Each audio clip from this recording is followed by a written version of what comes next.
Hello friends, PSC മാത്സിൻ്റെ മറ്റൊരു online ക്ലാസ്സിലേക്ക് സ്വാഗതം. നമ്മളിന്ന് നിശേഷ ഹരണവുമായി ബന്ധപ്പെട്ട ചോദ്യങ്ങൾ തന്നെയാണ് എടുക്കുന്നത്. അതേസമയം നമ്മൾ കഴിഞ്ഞ ക്ലാസ്സുകളിൽ ഡിസ്കസ് ചെയ്ത ചോദ്യങ്ങളിൽ നിന്ന് കുറച്ച് വ്യത്യസ്തമാണ് ഇന്നത്തെ ചോദ്യങ്ങൾ. അപ്പോൾ കഴിഞ്ഞ ക്ലാസ്സുകളിലെല്ലാം നമ്മൾ പറഞ്ഞത് ചെറിയ സംഖ്യകളെ സംബന്ധിച്ച നിശേഷഹരണത്തിൻ്റെ ചോദ്യങ്ങളായിരുന്നു. അതായത് കൃത്യമായി പറഞ്ഞാൽ 11 വരെയുള്ള സംഖ്യകളാണ് നമ്മൾ കഴിഞ്ഞ ക്ലാസ്സുകളിലൊക്കെ ഉൾപ്പെടുത്തിയത്. എന്നാൽ ഇനി അങ്ങോട്ട് നമുക്ക് വേണ്ടത് കുറച്ച് വ്യത്യസ്തമായി വരുന്ന ചോദ്യങ്ങളാണ്. ഹയർ നമ്പേഴ്സ് ആയിട്ടുള്ള ഒരു 12 മുതൽ മുകളിലേക്കുള്ള സംഖ്യകൾക്കെല്ലാം നമ്മൾ ഏത് മെത്തേഡിലാണ് നിശേഷഹരണം ടെസ്റ്റ് ചെയ്യുന്നത് എന്നാണ് നമ്മൾ പഠിക്കാൻ പോകുന്നത്. അപ്പോൾ അതിൻ്റെ ഒരു ഇൻട്രൊഡക്ഷൻ പറഞ്ഞ ശേഷം നമുക്ക് ചോദ്യങ്ങളിലേക്ക് പോകാം. വലിയ സംഖ്യകൾക്കെല്ലാം നമ്മൾ പൊതുവായിട്ട് ഒരൊറ്റ റൂളാണ് ഉപയോഗിക്കുന്നത്. അതായത് ഒരു പ്രോഡക്റ്റ് രീതിയിൽ ആ സംഖ്യയെ സങ്കല്പിച്ച ശേഷം അതിൻ്റെ രണ്ട് ഘടകങ്ങളുടെയും സെപ്പറേറ്റ് ആയിട്ട് ചെക്ക് ചെയ്യുന്ന രീതിയാണ് ഇവിടെ അവലംബിക്കുക. അതായത് ഇത് നമ്മൾ ഓൾറെഡി പറഞ്ഞ കാര്യമാണ്. ഏത് സംഖ്യയിലാണ്? 6നെ സംബന്ധിച്ചാണ് ഈ റൂൾ നമ്മൾ ആദ്യമായി പറയുക. 6ൻ്റെ നിശേഷഹരണം, 6 കൊണ്ടൊരു സംഖ്യയെ നിശേഷം ഹരിക്കണമെങ്കിൽ എങ്ങനെയായിരിക്കണം? അത് 2 കൊണ്ടും 3 കൊണ്ടും നിശേഷം ഹരിക്കാവുന്ന സംഖ്യ ആയിരിക്കണം എന്ന് നമ്മൾ പഠിച്ചു അല്ലേ? അപ്പോൾ ഇതേ മെത്തേഡാണ് വലിയ സംഖ്യകൾക്കെല്ലാം നമ്മൾ നിശേഷഹരണം ചെക്ക് ചെയ്യാൻ ഉപയോഗിക്കുന്നത്. അപ്പോൾ അതെങ്ങനെയാണെന്ന് കുറച്ച് സംഖ്യകളുടെ എക്സാമ്പിൾ നമുക്കൊന്ന് പറയാം. കാരണം കുറച്ച് സംഖ്യകളെന്ന് പറയാൻ കാര്യം എല്ലാ സംഖ്യകളും നമുക്ക് ഇത്തരത്തിലൊരു ചോദ്യമായിട്ട് വരില്ല. ചില പർട്ടിക്കുലർ നമ്പേഴ്സ് മാത്രമേ നമുക്ക് ഇത്തരമൊരു ചോദ്യത്തിൽ ഉൾപ്പെടുത്താനായിട്ട് സാധിക്കൂ. അപ്പോൾ ആ സംഖ്യകൾ ഏതൊക്കെയാണ് എന്നുള്ളത് നമുക്ക് മുന്നോട്ട് പോകുമ്പോഴത്തേക്ക് നമുക്ക് മനസ്സിലാകും. അഭാജ്യ സംഖ്യകൾ ഒരിക്കലും ചോദിക്കില്ല. അഭാജ്യ സംഖ്യകളെ സംബന്ധിച്ചല്ല ഈ ചോദ്യം ചോദിക്കുക, ഘടകങ്ങളുള്ള സംഖ്യകളെ സംബന്ധിച്ചായിരിക്കും ഈ ചോദ്യം ചോദിക്കുക. അപ്പോൾ അത്രയും കാര്യങ്ങൾ നിങ്ങളൊന്ന് വ്യക്തമായി മനസ്സിലാക്കിയിരിക്കുക. നമുക്ക് 11ന് ശേഷം വരുന്ന സംഖ്യ 12.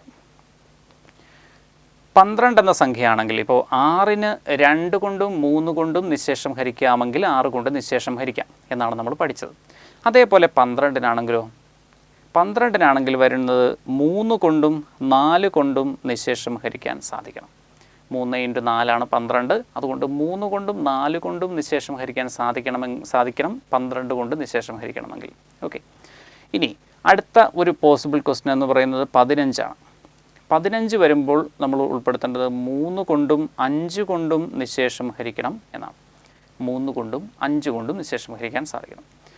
അടുത്തത് 18 ആണെങ്കിൽ 18ന് ഉപയോഗിക്കേണ്ടത് 2 കൊണ്ടും 9 കൊണ്ടും നിശേഷം ഹരിക്കാൻ സാധിക്കണം എന്നാണ്. 2 കൊണ്ടും 9 കൊണ്ടും. ഓക്കെ, അപ്പോൾ ഇത്രയും കാര്യങ്ങൾ അവിടെ നിൽക്കട്ടെ. നമുക്ക് ഈ പറഞ്ഞതിൽ നിന്ന് എന്തെങ്കിലും ഒരു കൺഫ്യൂഷൻ തോന്നാൻ സാധ്യതയുള്ള ചില കാര്യങ്ങളുണ്ട്. അത് നമുക്കൊന്ന് ക്ലിയർ ചെയ്ത ശേഷം ബാക്കി പഠിക്കാം. അപ്പോൾ ഇതിൽ 12 എന്ന് പറയുമ്പോൾ നമുക്ക് 12നെ 3 × 4 എന്ന് മാത്രമല്ല എഴുതാൻ സാധിക്കുക അല്ലേ? 2 × 6 എന്നും നമുക്ക് 12നെ ഗുണനഫലമായി എഴുതാം. എന്നാൽ എന്തുകൊണ്ട് നമ്മൾ 3ഉം 4ഉം മാത്രം എടുത്ത് ചെക്ക് ചെയ്യുന്നു? ഇപ്പോൾ 15നാണെങ്കിൽ ആ ഒരു കൺഫ്യൂഷൻ്റെ ആവശ്യമില്ല. കാരണം 15ൽ 3 × 5 എന്നല്ലാതെ മറ്റൊരു രീതിയിൽ നമുക്ക് 15നെ എഴുതാൻ സാധിക്കില്ല. 18ന് വരുമ്പോൾ വീണ്ടും ആ കൺഫ്യൂഷൻ വരും. 18നെ 2 × 9 എന്ന് മാത്രമല്ല 3 × 6 എന്ന രീതിയിൽ നമുക്ക് എക്സ്പ്രസ് ചെയ്യാം. പക്ഷേ നമ്മൾ എടുത്തത് 2 × 9 ആണ്. എന്തുകൊണ്ടാണത്? അത് മനസ്സിലാക്കാനായിട്ട് നിങ്ങൾ ആ ഘടകങ്ങളെ ഒന്ന് ആഴത്തിൽ ചിന്തിച്ചാൽ മതി. അതായത് 12ന് നമ്മൾ 2 × 6 എന്നുള്ള രീതിയിൽ കൺസിഡർ ചെയ്താൽ എന്താണ് കുഴപ്പമെന്ന് മനസ്സിലാക്കാം. ഈ 2ഉം 6ഉം ഘടകവും ഗുണിതവുമായിട്ടുള്ള സംഖ്യകളാണ് അല്ലേ? അപ്പോൾ നമ്മൾ പറയുന്നു 2 കൊണ്ടും 6 കൊണ്ടും നിശേഷം ഹരിക്കാമെങ്കിൽ 12 കൊണ്ട് നിശേഷം ഹരിക്കാം എന്ന് പറഞ്ഞാൽ അത് തെറ്റല്ലേ? കാരണം 6 കൊണ്ടൊരു സംഖ്യയെ നിശേഷം ഹരിക്കാമെങ്കിൽ തീർച്ചയായും അതിനെ 2 കൊണ്ട് നിശേഷം ഹരിക്കാൻ സാധിക്കും. കാരണം 6ൻ്റെ ഒരു ഘടകമാണ് 2. 6ൻ്റെ ഏതൊരു ഗുണിതവും 2ൻ്റെയും ഗുണിതമായിരിക്കും. അപ്പോൾ നമ്മളവിടെ ചെക്ക് ചെയ്യുന്നതിൽ ഒരർത്ഥവുമില്ലാതെ വരും. അതേപോലെ 18ന് നമ്മൾ 3, 6 എന്നെടുത്താൽ 3ൻ്റെ എല്ലാ ഗുണിതങ്ങളും 6ൻ്റെയും എല്ലാ ഗുണിതങ്ങളാണ് അല്ലേ? 6ൻ്റെ ഗുണിതങ്ങളെല്ലാം 3ൻ്റെ ഗുണിതങ്ങളായിട്ട് നമുക്ക് കാറ്റഗറൈസ് ചെയ്യാം. അതുകൊണ്ട് തന്നെ അത് രണ്ടും വേറെ വേറെ ചെക്ക് ചെയ്യുന്നതിൽ യാതൊരു അർത്ഥവുമില്ല. അതേസമയം നമ്മൾ ഈ എടുത്തിരിക്കുന്ന സംഖ്യകൾ നോക്കൂ. 3ൻ്റെ ഗുണിതമാണ് എന്നാൽ 4ൻ്റെ ഗുണിതമാണ്. തീർച്ചയായും അത് 12ൻ്റെ ഗുണിതമായിരിക്കും.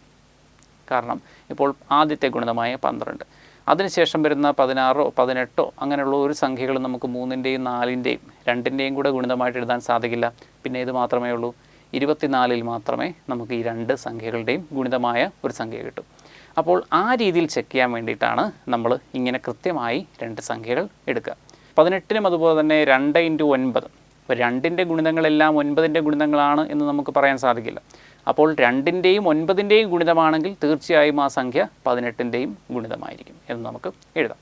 നമുക്കിനി അങ്ങോട്ട് ഉള്ള കുറച്ച് എക്സാമ്പിളുകൾ കൂടി ഞാൻ പറയുകയാണ്. പ്രത്യേകം ശ്രദ്ധിക്കുക, എല്ലാ സംഖ്യകളും ഞാൻ പറയുന്നില്ല, കാരണം എല്ലാ സംഖ്യകളും ഇത് കാണാപ്പാഠം പഠിക്കുക എന്ന് പറയുന്നത് പോസിബിൾ അല്ല. നമ്മളിതിൻ്റെ ലോജിക്കൽ വശമാണ് മനസ്സിലാക്കേണ്ടത്. അതായത് എങ്ങനെ എടുക്കണം എന്ന് നമ്മൾ മനസ്സിലാക്കുക. ഏതൊക്കെ എടുക്കണമെന്ന് കാണാതെ പഠിക്കാൻ നിൽക്കേണ്ട. കാരണം ഇതുവരെയുള്ള നിശേഷകരണത്തിൻ്റെ റൂളുകൾ നമ്മൾ കാണാതെ പഠിച്ചു. അതിൻ്റെ കാരണം എന്താണ്? അത് ഓരോന്നിനും വ്യത്യസ്തമായ ചില റൂളുകളുണ്ടായിരുന്നു. അതുപോലെ തന്നെ പല സംഖ്യകൾക്കും നമുക്കത് വ്യത്യസ്തമായിട്ടുള്ള റൂളുകളാണ്. അതുകൊണ്ട് തന്നെ നമ്മളത് വ്യക്തമായി മനസ്സിലാക്കിയിരിക്കണം. അതേസമയം ഇത് പൊതുവായ ഒരൊറ്റ റൂളാണ്. ഈ സംഖ്യകൾ മാത്രമാണ് മാറിക്കൊണ്ടിരിക്കുന്നത്. അതുകൊണ്ട് നമുക്കൊരിക്കലും അത് കാണാപ്പാഠം പഠിക്കുക എന്ന് പറയുന്നത് പ്രാക്ടിക്കലി പോസിബിൾ അല്ല. അതുകൊണ്ട് നമുക്ക് സംഖ്യകളുടെ കുറേ വ്യത്യസ്തമായ സംഖ്യകൾക്ക് എങ്ങനെ ഇത് ചെയ്യാം എന്ന് ഒരു എക്സാമ്പിളിന് വേണ്ടി നമുക്ക് മനസ്സിലാക്കാം. അപ്പോൾ ഞാൻ പറയുന്നത്, പരീക്ഷയ്ക്ക് ഒരു ചോദ്യം നമുക്ക് വന്നാൽ അന്നേരം നമ്മൾ ആലോചിക്കുക ഏത് സംഖ്യകൾ എടുക്കണം എന്നുള്ളത്. അല്ലാതെ നമ്മൾ മുൻകൂട്ടി എടുക്കുക എന്ന് പറയുന്നത് പ്രാക്ടിക്കലി നമുക്ക് ഇമ്പോസിബിളാണ്. അപ്പോൾ മുന്നോട്ടുള്ള കുറച്ച് സംഖ്യകൾ കൂടി നമുക്ക് നോക്കാം. 21 ആണെങ്കിൽ ഏതൊക്കെ എടുക്കാം? നിങ്ങളൊന്ന് മനസ്സിൽ ചിന്തിക്കുക, ഏതൊക്കെയാണ് എടുക്കുക? ഒരു കൺഫ്യൂഷൻ്റെ ആവശ്യമില്ല. 3, 7 എന്നീ 2 സംഖ്യകളാണ് ചൂസ് ചെയ്യേണ്ടത്. 3ൻ്റെ ഗുണിതവും 7ൻ്റെ ഗുണിതവുമാണെങ്കിൽ സംഖ്യ 21ൻ്റെ ഗുണിതമായിരിക്കും, അല്ലേ? അവിടെ ഒരു കൺഫ്യൂഷൻ്റെ ആവശ്യമില്ല. നോക്കൂ, 15-ൽ നമുക്കൊരു കൺഫ്യൂഷൻ്റെ ആവശ്യമില്ല എന്ന് പറയുന്ന പോലെ 21-ൽ നമുക്കൊരു കൺഫ്യൂഷൻ്റെ ആവശ്യമില്ല. എന്നാൽ കൺഫ്യൂഷൻ വരാൻ സാധ്യതയുള്ള മറ്റ് ചില സംഖ്യകൾ പറയാം.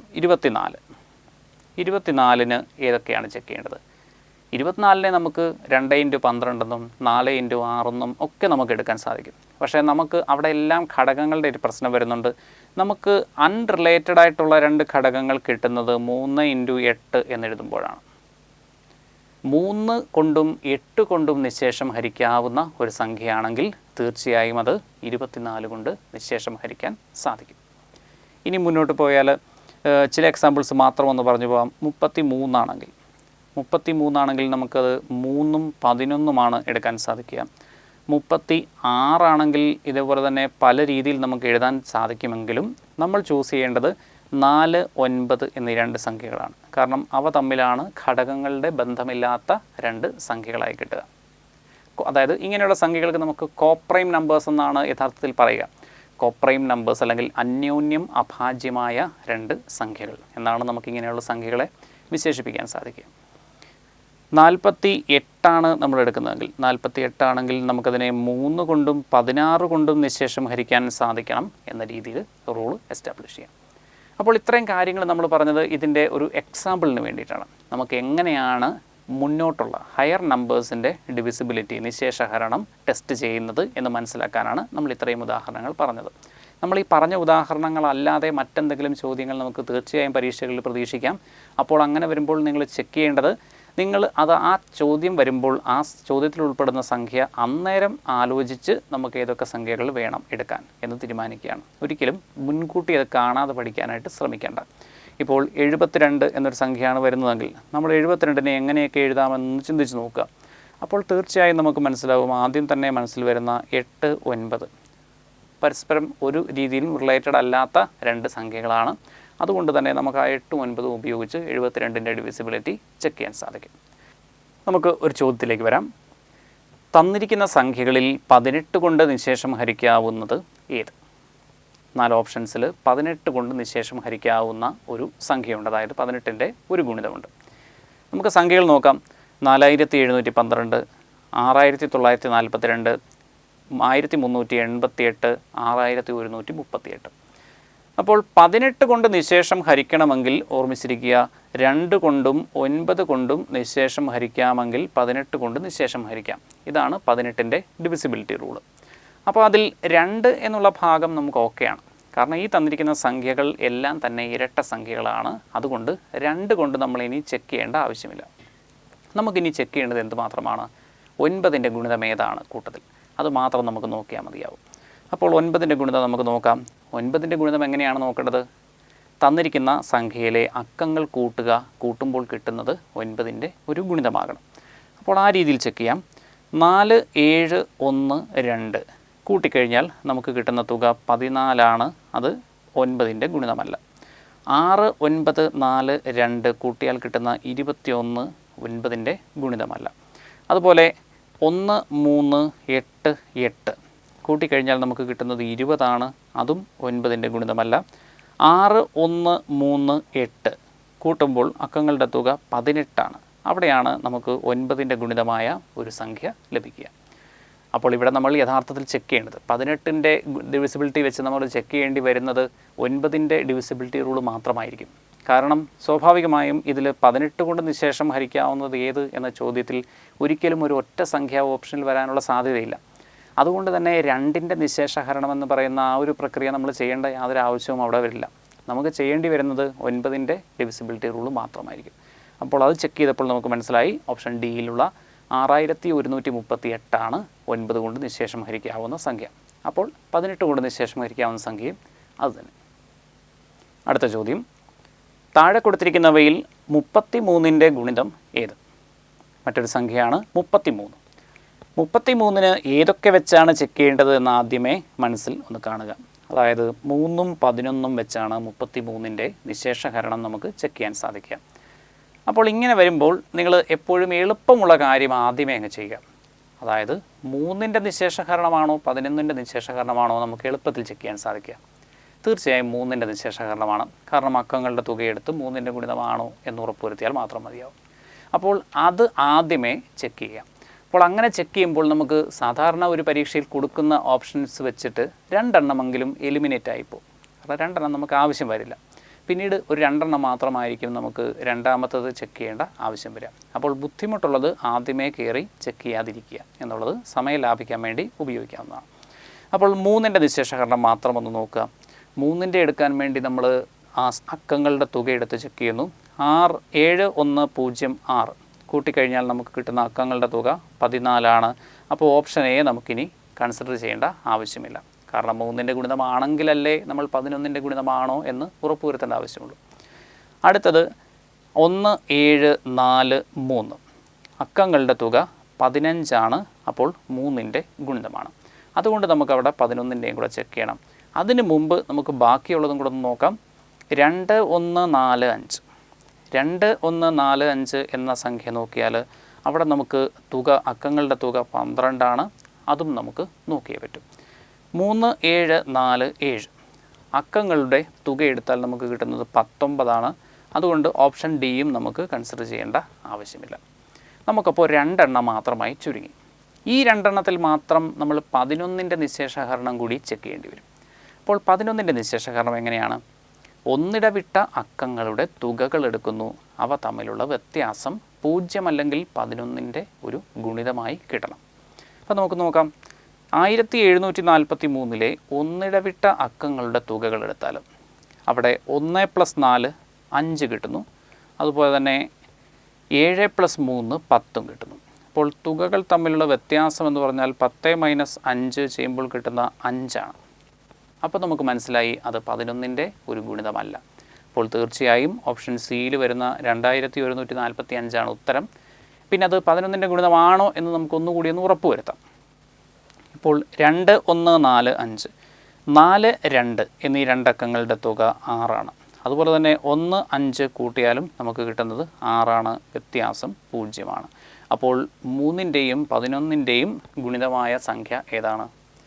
ഓപ്ഷൻ സിയിലുള്ള 2145.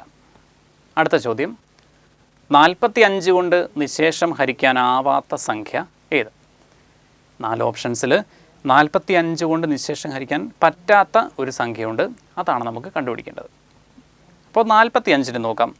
45ന് 5, 9 എന്നീ സംഖ്യകളാണ് ഉപയോഗിക്കേണ്ടത്.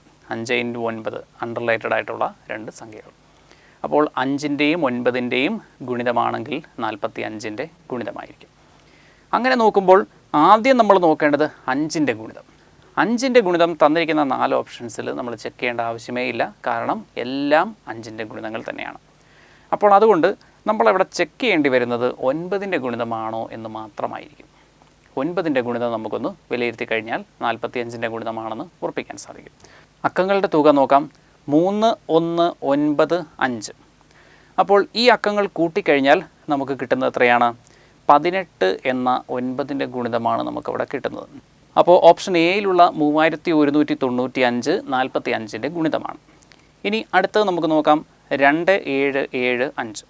അപ്പോൾ അവിടെ അക്കങ്ങളുടെ തുക നോക്കുക. അക്കങ്ങളുടെ തുക എടുക്കുമ്പോൾ കിട്ടുന്നത് 21 21 എന്ന സംഖ്യ 9ൻ്റെ ഗുണിതമല്ല. അതുകൊണ്ട് തന്നെ നമ്മുടെ ഉത്തരം വ്യക്തമാണ്. ഓപ്ഷൻ ബിയിലുള്ള 2775. മറ്റ് 2 ഓപ്ഷൻസ് കൂടി നമുക്കൊന്ന് നോക്കാം. 1485. 1485 അക്കങ്ങളുടെ തുക എടുക്കുമ്പോൾ 18 ലഭിക്കുക. അടുത്തത് 2340. അവിടെ അക്കങ്ങളുടെ തുക കിട്ടുന്നത് 9. അപ്പോൾ ഈ തന്നിരിക്കുന്ന ചോദ്യത്തിൽ ഓപ്ഷൻസ് എ, സി, ഡി 3 ഓപ്ഷൻസും 45 കൊണ്ട് നിശേഷം ഹരിക്കാവുന്ന സംഖ്യകളാണ്. നമ്മുടെ ചോദ്യം നിശേഷം ഹരിക്കാനാവാത്ത സംഖ്യ ഏത് എന്നാണ്. അതുകൊണ്ട് തന്നെ ഉത്തരം ഓപ്ഷൻ ബിയിലുള്ള 2775. അടുത്ത ചോദ്യം, തന്നിരിക്കുന്ന സംഖ്യകളിൽ 21 കൊണ്ട് നിശേഷം ഹരിക്കാവുന്നത് ഏത്? 21 നമ്മൾ ഉപയോഗിക്കേണ്ടത് 3ൻ്റെയും 7ൻ്റെയും നിശേഷ ഹരണമാണ്. അപ്പോൾ 3ൻ്റെയും 7ൻ്റെയും ഗുണിതമായി വരുന്ന സംഖ്യയാണ് കണ്ടുപിടിക്കേണ്ടത്. നമ്മൾ പതിവ് പോലെ ചെയ്യുന്നത് ആദ്യം 3 മാത്രം ചെക്ക് ചെയ്യുന്നു. അപ്പോൾ 3 ചെക്ക് ചെയ്താൽ നമുക്ക് 1-2 ഓപ്ഷൻസ് എങ്കിലും നമുക്ക് ഒഴിവാക്കാൻ സാധിക്കും. അപ്പോൾ ബാക്കിയുള്ളതിന് മാത്രം 7ൻ്റെത് ചെക്ക് ചെയ്താൽ മതി. അപ്പോൾ ആദ്യം ഏത് ചെക്ക് ചെയ്യണമെന്ന് ചോദിച്ചാൽ എളുപ്പമുള്ളത് ആദ്യം ചെയ്യുക. ഇപ്പം 3 7 തമ്മിൽ താരതമ്യം ചെയ്താൽ തീർച്ചയായും 3 നമുക്ക് എളുപ്പത്തിൽ ചെക്ക് ചെയ്യാൻ സാധിക്കുക. 7ന് കുറച്ചുകൂടി സ്റ്റെപ്പുകളുണ്ട്. അപ്പോൾ അതുകൊണ്ട് 7 ആദ്യമേ ചെക്ക് ചെയ്യാതിരിക്കുക. 3ൻ്റെത് 4 ഓപ്ഷനിലും ചെക്ക് ചെയ്യണം. 3ൻ്റെ ഗുണിതമാണോ നോക്കാം. 4 2 0 7 എന്നിവ കൂട്ടിക്കഴിഞ്ഞാൽ നമുക്ക് 13 കിട്ടുന്നു. ഓപ്ഷൻ എ നമുക്ക് നോക്കേണ്ട ആവശ്യമില്ല. അടുത്തത് 2047. 2047 നോക്കിയാലും നമുക്ക് അക്കങ്ങളുടെ തുക കിട്ടുന്നത് 13 തന്നെയാണ്. അപ്പോൾ ഇതൊക്കെ പെട്ടെന്ന് ശ്രദ്ധിച്ചു പോവുക. കാരണം ആദ്യത്തെ ഓപ്ഷൻ എയിൽ കൊടുത്തിരിക്കുന്ന അതേ അക്കങ്ങൾ തന്നെ ഒന്ന് മാറ്റി കൊടുത്തിരിക്കുന്നതാണ് രണ്ടാമത്തെ ഓപ്ഷൻ ബി. അപ്പോൾ അതുകൊണ്ട് അക്കങ്ങളുടെ തുക എടുക്കുമ്പോൾ ആദ്യത്തേത് എടുത്താൽ എത്രയാണോ കിട്ടുക അത് തന്നെയായിരിക്കും രണ്ടാമത്തേതിലും കിട്ടുക. അതുപോലെ തന്നെ ശ്രദ്ധിക്കുക, സിയും ഡിയിലും അക്കങ്ങളുടെ തുക സെയിം ആണ്. അപ്പോൾ ഏതെങ്കിലും ഒന്ന് നമ്മൾ ചെക്ക് ചെയ്താൽ മതിയാവും. അപ്പോൾ ഓപ്ഷൻ സി നോക്കാം. 2811. 2811 അക്കങ്ങളുടെ തുക 12 ആണെങ്കിൽ ഇവിടെയും 2811 തന്നെ ഒന്ന് റീഅറേഞ്ച് ചെയ്തിരിക്കുകയാണ്. അവിടെയും അക്കങ്ങളുടെ തുക 12 തന്നെയാണ്. അപ്പോൾ ആ 2 ഓപ്ഷൻസിലും നമ്മൾ 7 കൊണ്ട് നിശേഷം ഹരിക്കാനാവുന്ന സംഖ്യ ഏതാണെന്ന് നോക്കേണ്ടി വരും. നോക്കാം. 2811. 2811 7ൻ്റെ നിശേഷഹരണം ചെക്ക് ചെയ്യേണ്ടത് എങ്ങനെയാണ്? അവസാന അക്കത്തിൻ്റെ ഇരട്ടി അവശേഷിക്കുന്ന സംഖ്യയിൽ നിന്ന് കുറയ്ക്കുക. അവശേഷിക്കുന്ന സംഖ്യ 281 അപ്പോൾ നമുക്ക് 279 ആയിരിക്കും കിട്ടുക. 279. അപ്പോൾ ആ 279 നമുക്ക് അറിയാത്തത് കൊണ്ട് നമ്മൾ ഒരു തവണ കൂടി ഇതേ സ്റ്റെപ്പ് തന്നെ ചെയ്യുന്നു. 9ൻ്റെ ഇരട്ടിയായ 18. 9ൻ്റെ ഇരട്ടിയായ 18 27 നിന്ന് അവശേഷിക്കുന്ന സംഖ്യയുടെ ഭാഗത്ത് നിന്ന് കുറയ്ക്കുന്നു. അപ്പോൾ നമുക്ക് 9 കിട്ടുന്നു. 9 7ൻ്റെ ഗുണിതമല്ല. അതുകൊണ്ട് തന്നെ ഇതല്ല ഉത്തരമെന്ന് മനസ്സിലായി.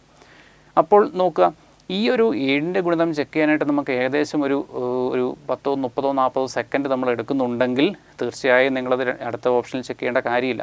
കാരണം നമ്മൾ വെറുതെ എത്ര സമയം കളയേണ്ട. നമുക്ക് 3 ഉത്തരമല്ല എന്ന് മനസ്സിലാക്കി കഴിഞ്ഞാൽ നമുക്ക് എന്ത് മനസ്സിലാവും? 4ാമത്തേതാണ് ഉത്തരമെന്ന് മനസ്സിലാക്കാവുന്നതേ ഉള്ളൂ. പിന്നെ നമുക്കൊന്ന് ഉറപ്പ് വരുത്താനായി നമ്മളതൊന്ന് ഒന്നുകൂടെ പറയാം. 1 2 1 8. അപ്പോൾ അതിൽ നമ്മൾ ചെയ്യേണ്ടത് 8ൻ്റെ ഇരട്ടിയായ 16. 8ൻ്റെ ഇരട്ടിയായ 16 അവശേഷിക്കുന്ന സംഖ്യയുടെ ഭാഗമായ 121 നിന്ന് കുറയ്ക്കുന്നു. അപ്പോൾ 121 നിന്ന് 16 പോയാൽ നമുക്ക് കിട്ടുന്നത് 105 ആണ്. 105 തീർച്ചയായും 7ൻ്റെ ഗുണിതമായ ഒരു സംഖ്യയാണ്. അത് അവിടെ വെച്ച് തിരിച്ചറിയാൻ സാധിക്കുകയാണെങ്കിൽ നമുക്ക് കുറച്ചുകൂടി നന്നായിരിക്കും. അത് പറ്റുന്നില്ലെങ്കിൽ മാത്രം അടുത്ത സ്റ്റെപ്പ് വീണ്ടും ഒന്നുകൂടെ ചെയ്യുക. 5ൻ്റെ ഇരട്ടിയായ 10 അവശേഷിക്കുന്ന സംഖ്യയുടെ ഭാഗമെടുത്താലും 10. 10 - 10 0. ഇങ്ങനെ കിട്ടുന്നത് 7ൻ്റെ ഗുണിതം അല്ലെങ്കിൽ 0 ആണെങ്കിൽ സംഖ്യ 7 കൊണ്ട് നിശേഷം ഹരിക്കാം എന്നാണ് റൂൾ. അപ്പോൾ നമുക്ക് തീർച്ചയായിട്ടും ഓപ്ഷൻ ഡിയിലുള്ള 1218 ഉത്തരമായി വരും. അപ്പോൾ ഈ ഒരു അധ്യായത്തിൽ നമ്മൾ മനസ്സിലാക്കിയത് ഡിവിസിബിലിറ്റി റൂൾസ് അല്ലെങ്കിൽ നിശേഷഹരണത്തെ സംബന്ധിച്ച് വലിയ സംഖ്യകളെ പറ്റി ചോദിക്കാവുന്ന ചോദ്യങ്ങളാണ്. അപ്പോൾ ഈ വലിയ സംഖ്യകളുടെ എങ്ങനെയാണ് നമ്മൾ ചെക്ക് ചെയ്യുന്നത് എന്നുള്ള കാര്യം പ്രത്യേകം ഒന്ന് ശ്രദ്ധിക്കുക. ഇപ്പോൾ 1-2 എക്സാമ്പിൾസും കൂടെ നമ്മൾ ക്ലാസ് അവസാനിപ്പിക്കുന്നതിന് മുമ്പ് പറഞ്ഞു പോകാം. ഇപ്പോൾ നിങ്ങൾക്കത് പറയാൻ പറ്റുന്നുണ്ടോ എന്നുള്ളത് പ്രത്യേകം ഒന്ന് ശ്രദ്ധിച്ച് നോക്കുക. ഇപ്പോൾ 42 നമ്മൾ എടുക്കുന്നതെങ്കിൽ 42ൻ്റെ നിശേഷഹരണം എങ്ങനെ ചെക്ക് ചെയ്യാൻ സാധിക്കും? നിങ്ങളൊന്ന് പറയാൻ ശ്രമിക്കുക. അപ്പോൾ 42ന് നമുക്ക് തീർച്ചയായിട്ടും എല്ലാവർക്കും ആദ്യം മനസ്സിൽ വരിക 6 7 എന്ന് തന്നെയായിരിക്കും അല്ലേ? 6 7 6 × 7 42.